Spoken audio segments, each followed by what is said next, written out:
This is Bobby McGee from Bobby McGee Endurance Sports. There's been some interesting research reports lately on education where kids that do really well in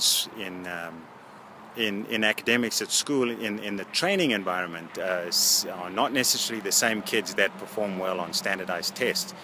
And it's been quite interesting reading and listening to information about this, and it brings up the same thing in training for events. You know, some of us are excellent trainers. I always like to refer to them as people who train and do particularly well in training sessions and are unable to bring that out into racing.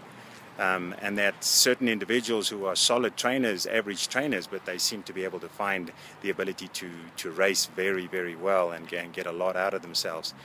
And so one of the things that can help us if we are good trainers but we fail to perform in races is to work really, really hard at creating environments in our training where we are competitive.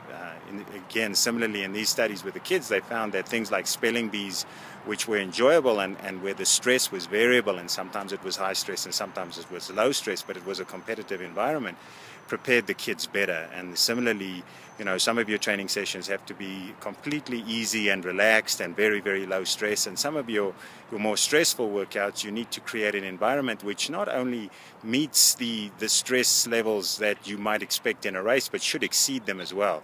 But those stress levels should be able to be metabolized in an enjoyable fashion and be variable, not just high stress every day. Go out there, push yourself, because it'll shorten your career, and also the likelihood of you not being able to produce performances in races because you're afraid of that discomfort and that stress, you know, which you are already experiencing in your training environment on a too regular basis.